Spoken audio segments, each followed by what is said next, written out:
Hello, everyone. Welcome to CEO Table Talk. My name is JT O'Donnell. I'm the founder and CEO of Work It Daily and the host of today's show. I'm very excited to be talking about people versus profit.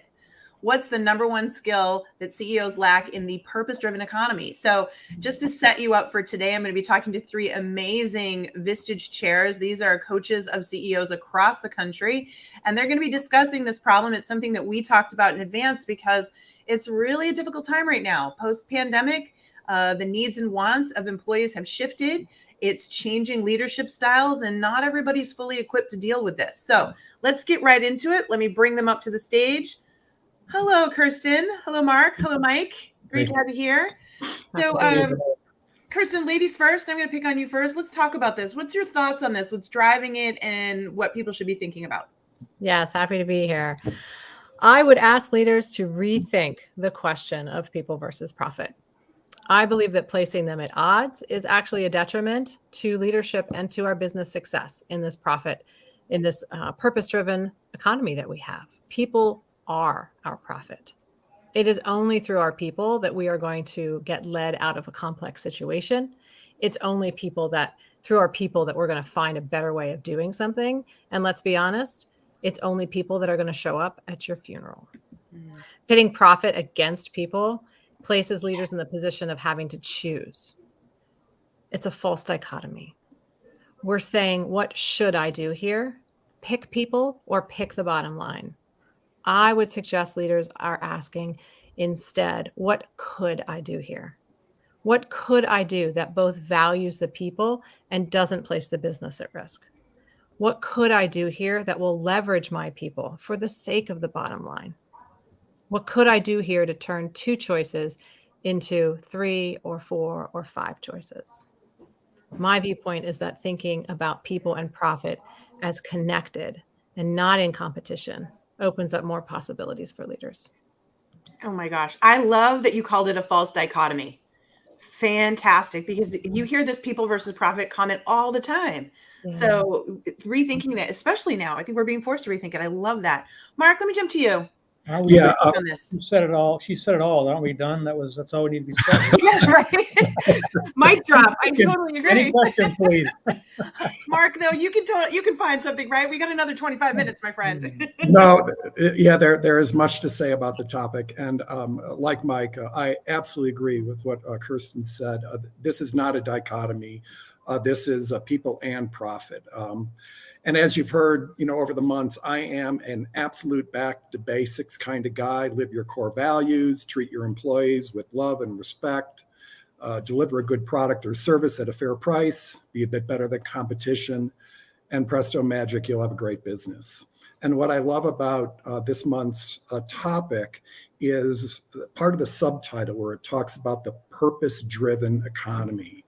And I believe that if you fully embrace this concept, you have a huge advantage over your competitors. Simon Sinek, in his book, The Infinite Game, does an absolutely fantastic job in describing this value add. He calls it a just cause.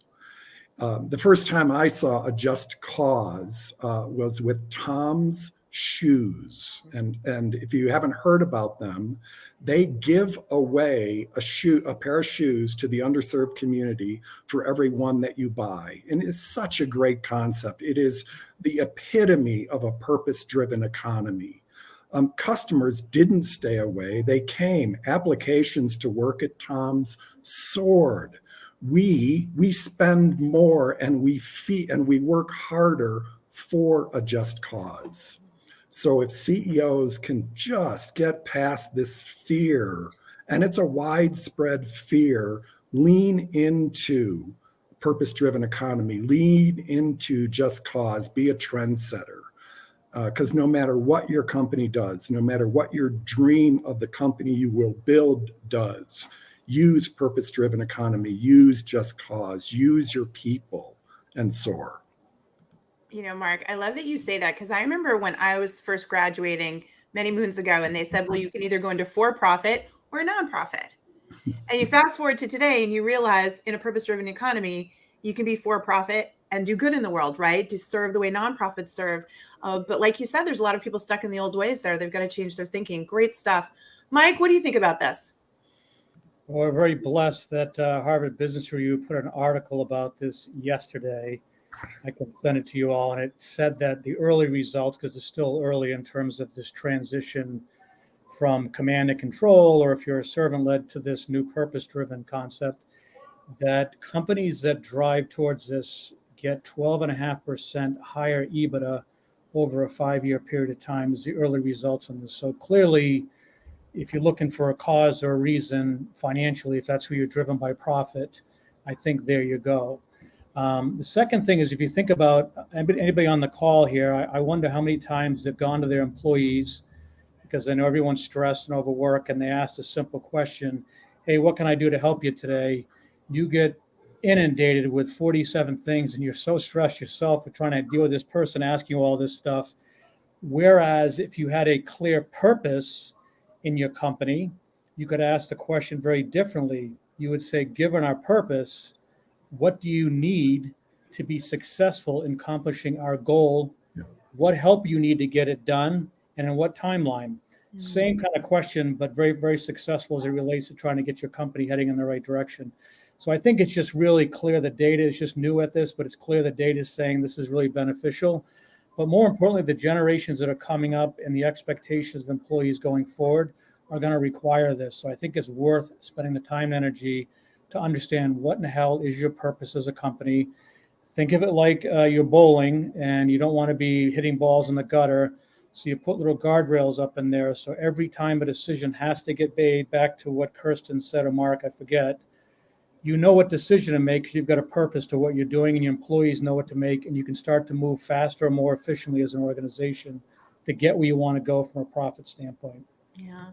It's so funny. I hear all of you saying that the leadership style has to evolve.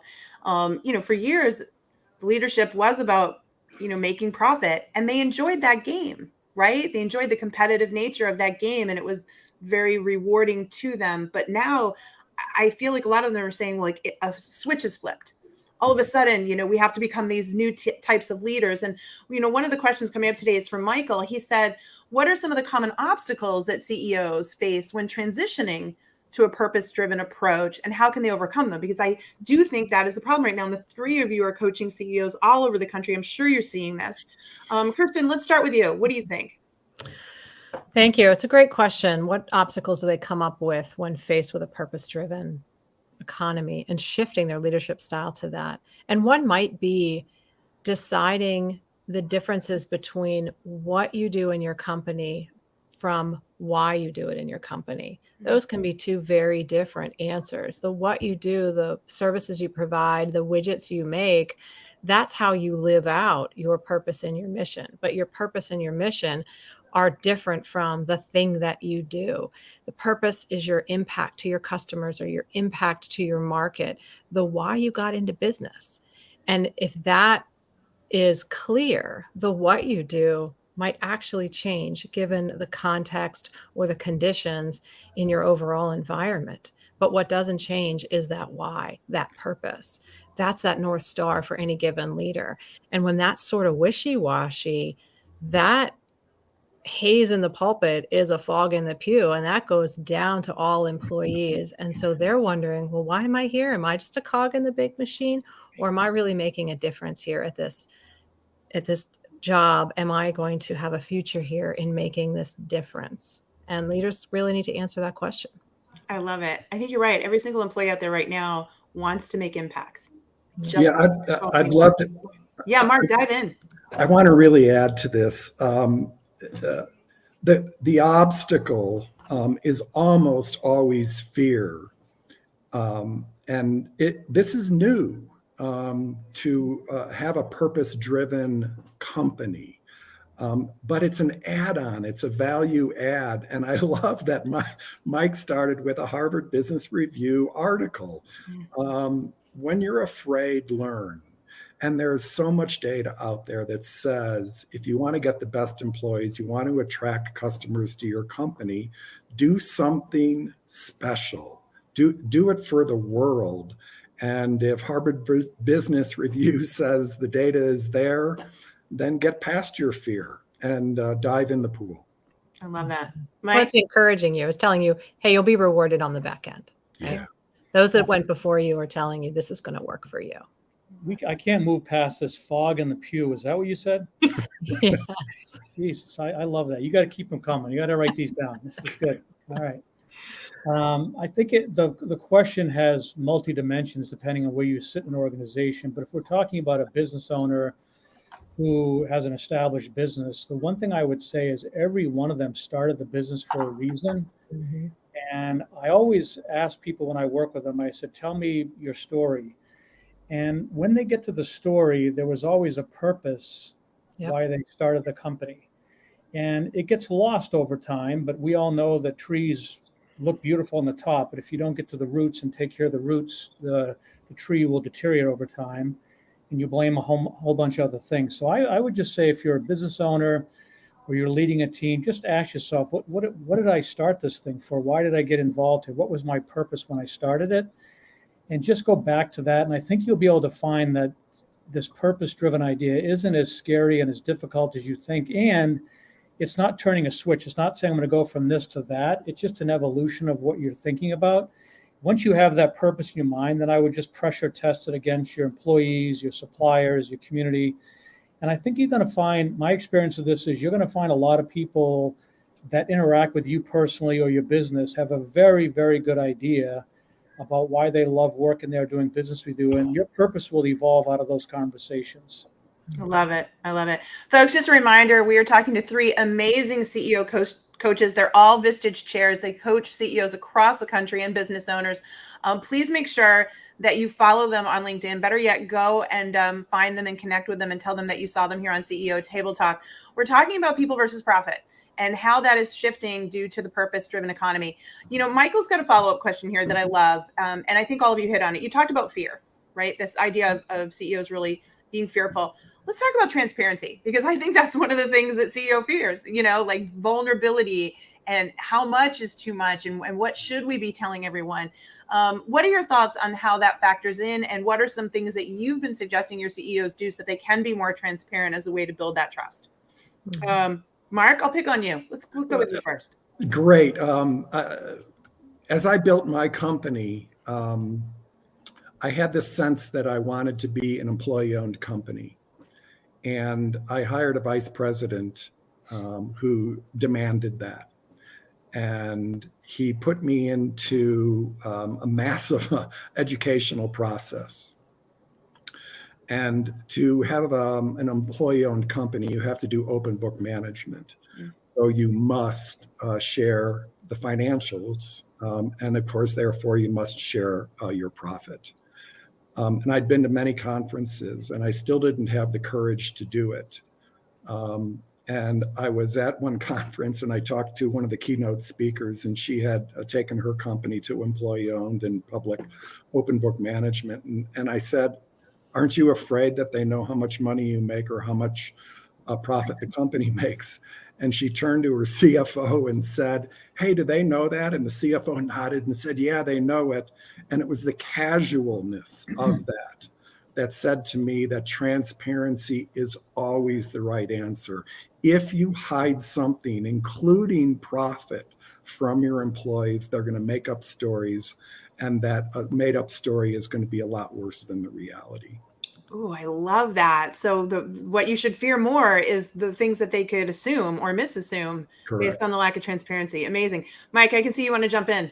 Well, I was at a Salesforce conference a few years back. It was probably 2009, 2010, and I've never forgotten the conversation around, you know, websites were getting up and social media was starting to kick off.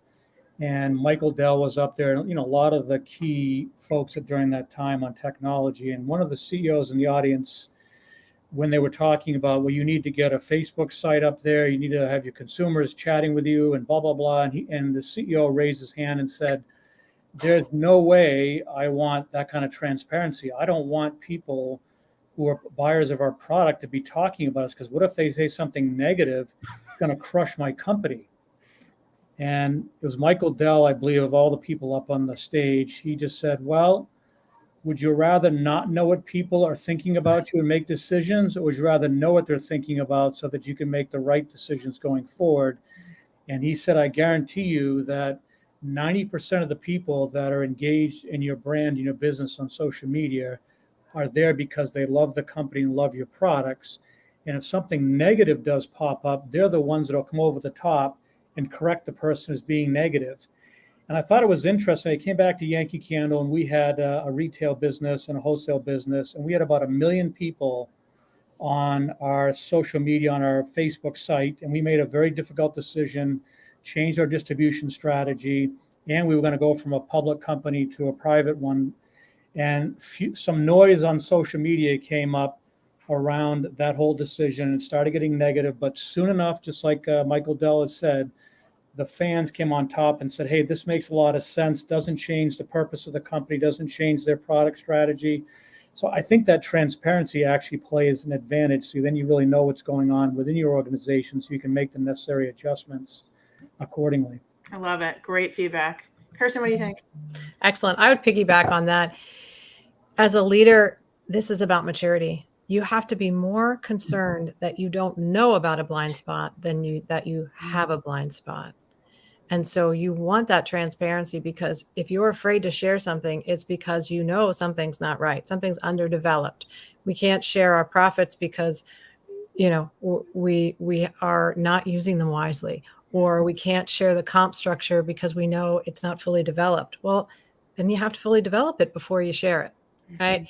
We're concerned about transparency because we don't want to answer the difficult questions. We have to answer the difficult questions. We left comfortableness behind us when we chose to become a leader. And so that has to go away. We have to be willing to step into those difficult situations. Our trust meter is going to go high when our transparency is just full frontal. There's no other way to do it. Love it. Beautiful. So I want to ask you something. I'm going to paraphrase, because there's been a couple questions in the chat, and I just kind of want to paraphrase them all to get it. A lot of people are asking the question about the fact that in certain industries, it's a tight labor market. If somebody doesn't like what the company's doing, they can go find a job someplace else. Yeah. And CEOs are aware of that. Business owners know, and they, turnover hurts. It's expensive. Yeah. And so some CEOs are saying, I feel like I have no control. If I do the tough decisions that I need to do to, create more profit or keep the business sustainable, everyone's going to leave and I'm going to lose it anyways. I mean, I can see where some people really fear that, right? So, and I don't want to say they want to take control back, but they are feeling like they have no control anymore. What do you say to that? Thoughts on that? How to deal with that? Anyone? Yeah. Isn't it great? Isn't it great that you have no control, and that you have to have faith in your belief and the way you run the company? There's no MBA course, there's no book that's been written that says to run a good company, tighten the reins and pull everything back and be fearful of the data. No, they all say get out there, experiment. And yeah, it's a tough labor market. So and you can't control where they go. So what do? You experiment and you share that with your employees and you make them part of the decision-making process. And then you force them into this unbelievable execution, and they get this sense of pride. And yeah, sometimes they leave and sometimes they stay, but you just have to have the faith. I love that. You have to have the faith. Other thoughts? Yeah, I've got a million thoughts running through my head, so I may go off on tangents. I'll apologize up front. Companies spend so much time on their business strategy and their product strategy. If you're an auditing company, you're auditing all these things, but at what point in time do you audit your own life? Like, I think a lot of leaders struggle because they don't have their own bearings. They don't even spend enough time in themselves to say, what is it I'm trying to do and how do I want to go about it? And too many times to answer this question, I think we assume it's like binary. It has to be A or B, and I'm either here and I have to go all the way over to here. And that's not really what we're saying. I think it's an evolutionary process in your head of saying, okay, I realize the world is shifting, it's evolving. How do I evolve with it? What steps do I want to take to get there? I'll give you a little example in my own personal. So I go shift from running a company as a CEO to now building a Vistage group. And I was in a meeting about 5-6 months into it, and I'm still wrestling with this leadership of no longer, making all the decisions. I'm trying to bring a group of 15 people together to help them be better. And the meeting started off a little late because I had technology issues, and I was embarrassed and I was frustrated and felt like I wasn't in control. And I got it figured out, and we eventually started. Nobody really said anything, but I was really uncomfortable. And at the end of the meeting, one of the members said to me, "Hey, Mike, can I give you some feedback?" And I was just like, "Okay, sure." And she said, "There's no reason for you to have to feel like you have to apologize for something that happened. There's no reason to be so self-deprecating about something that took place. We get it. Something doesn't go right all the time. It's okay. She said, is that okay if I'm transparent with you in describing that?" And on the one hand, I thought, yeah, that's great. The other hand, I thought, boy, it's great that we're getting to the point where people can start to have those kind of conversations. I think the leader has to figure out, who are you? What are you trying to get done? And just allow yourself to just be okay with not having all the answers. Listen to the people in your organization. And eventually you can start transforming to this purpose-driven leader that everybody wants you to be these days. Love it. Kirsten, what do you think? Sure. JT, responding to the point of people are leaving, what can you do? People leave because they are unengaged. Why are they unengaged? Their bosses or team leaders are not engaging with them. They're not recognizing them. They're not developing them. They're not giving them real-time, fair, honest, and actionable feedback. All the data points to those being the top 2 to 3 reasons people are leaving.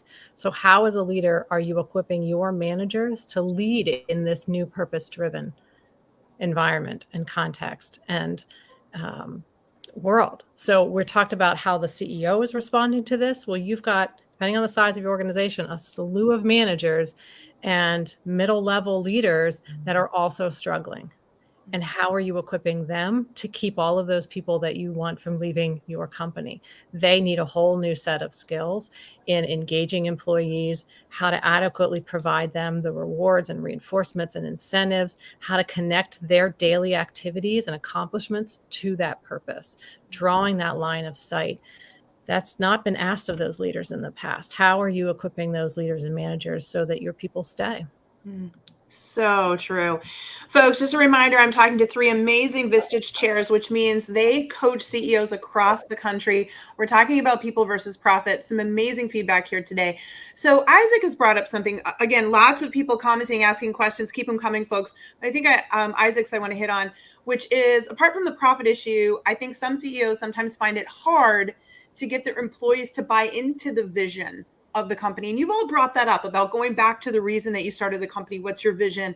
So what do you say to those CEOs that maybe that's not their strong suit, right? That they're not really good at, getting everybody on board. What can they do and what do you do if people really aren't buying in? Is it time to rethink your vision? Like, what are your thoughts on that? Well, I'll go, I guess, on this one. A couple things. First and foremost, when you declare where you're going in life or in business, people start showing up. So first and foremost, if you're clear on your purpose and your vision, go find those people or they'll come find you. And so if you have people in your organization that aren't buying into it, you got a couple options. One is, I call these people culture carriers. So within your organization are different levels, because not every CEO is the best at rah-rah cheering and let's go, get the world. But find people in your organization. They can be at all different levels of the organization. And I call them culture carriers because they're highly respected. They believe in where the company is going and they have a lot of credibility across the organization. Tap those people and have them connect with those folks that may be struggling with the vision or not buying into it. At least then you're giving them a chance and they're dealing with respected employees of the company. Sometimes that works better than trying to have the CEO take it down. If that's not working, then you got to ask yourself, if I'm really clear on my purpose and I'm clear on my vision, then maybe I don't have the right people in those seats. And I need to consider that maybe they have the skills I need, but they're hindering us because they don't follow the culture. And if you make change out in those particular slots, the rest of the organization is going to go, wow, they're really serious. This is the purpose of this company and they're living it. And all of a sudden you have more and more people start to buy into it. And the ones that don't will exit themselves out. Short-term pain, yes, but you're going to have more and more people that are going to be buying into it, so the whole company will elevate. I love that. I love it. Other thoughts, Kirsten? Yeah, I would add to that. If you've ever heard the law of the third, so if you think about, was it the French flag or the flags that go like this, and they've got a third, and a third. You have your stars up here on the one side, you have your stinkers down here on the bottom, and then you have this third in the middle. That's the third you can move. You already have a third of your organization that is aligned with you. That's the waving the flag. They're with you. You have the bottom third. They're never going to get it. They're there for their other reasons, right? This middle third, this is where you have your opportunity for movement, where you can move. Just one standard deviation would be a significant improvement for your company on whatever, if it's performance, if it's buying in, if it's getting the mission, the vision, whatever it is. Work on that middle third. That is where you're going to see the biggest impact. Spending your time on the stinkers is a waste of your time. It's going to drag you down as a leader. You're going to be frustrated. You need to be focused on the group that's going to move and that's likely to move to the higher end. And if you're not focused on them, the stinkers are going to bring them down. So you got to work on that middle and bring them up so that you have 2/3 of your company bought in. And that bottom third, you don't manage to them. You let the processes manage them out. Interesting. Love that. Mike, any thoughts? Well, it's funny she brought that up. I had a situation years ago where that exact frustration came up, and the person who was director of sales said to me, "Mike, can you come and help me? The group's not buying where we're going." And I had had enough at that point in time, so I got the room and I said exactly what Kirsten said. I said, "Look, there's 3 kinds of people in this company. The high flyers, they're always going to do the right thing. They're always going to try to grow, and they're just going to be there. I said, there's a group in the middle of you that have aspirations to get there, and we're going to spend time trying to help you get there and feel like you can belong in that top end of the group." And I said, then there's the rest of you who are just, and I used an F-bomb, and I won't use it here, are just names on a piece of paper. And I walked out. And the director of sales came to me after the end of the day, and she said, "Wow, that was the most productive day I've ever had since I've been the director of sales in this company." I wouldn't use that today, but that was like, okay, you just names in a piece of paper. Like, you're not even just, and then those people either opted out or they elevated. It's so fascinating that you're all talking about this. By the way, we're going to have a follow-up session because one of the trends that I just heard about that's hot on TikTok, it's going viral, called Lazy Girl. And it's how people are saying, don't be the worst performer in the company, just be the second or third worst. Because there's no point in trying anymore. You just phone it in. So we're going to need a whole follow-up session on this based on what you just shared. We got Mark's going to be tearing it, whatever hair he's got left on the mission. That makes me want to You're not a CEO these days, Mark, right? Oh my gosh. I want to make one more comment for Isaac. You want to make sure that some of your employees don't buy into the vision. It is impossible to have 100% of your employees buy into your vision. And if you've done a good enough job of defining the vision of the company, and it becomes apparent that only those who believe in the vision will succeed, that's when you've done your job. Mm-hmm. So to get every employee to buy into vision, that's not it. The real goal is to express the vision with such passion and so often that everybody there buys into it, and the people that don't just wander away. I love that you were mentioning that, because I think it waters down when you try to make the vision so inclusive, right? It just, you have to pick your lane and you have to embrace it. That's what makes people feel special too, right? That I found my group, I found my people, so to speak. This has been an amazing conversation. Any final thoughts for each one of you? Want to go around the room? Takeaways? What do you want people to leave with? Mike, I'll start with you. Final thought. No, Mark, you put your hand up, Mark. Mark's up first. You go first, Mark. Yeah, it is terrifying and it is hard. Believe in your people, believe in your vision, and you'll do just fine. Love it. Mike? Yeah, I would just say, take a deep breath. This is not meant to be, oh my gosh, I have to completely change everything we're doing. The company's going to get turned upside down. It's not that way at all. get to the roots of what it is that was your purpose to get this thing started, and figure out what steps, 1, 2, 3, you want to take to evolve the organization. It'll pay dividends, as I said at the beginning, both financially, for you personally, the community and the business you have, and it'll be very beneficial. But just take your time. Love it. Kirsten? Sure. My advice to leaders, be curious and don't lead alone. Oh, love it. This was amazing. This is my favorite CEO Table Talk we've done so far. Team, please go follow Mark, Kirsten, and Mike. Find them on LinkedIn and then send them a message that you saw them on CEO Table Talk. Send us feedback. What additional topics would you like to see them cover? They're here every month sharing their wisdom, and we're really, really lucky to have them. So until next time, remember what I always tell you, if you want to win, you got to work it daily, my friends. We'll see you on the next CEO Table Talk soon. Bye-bye. Thank you. See ya.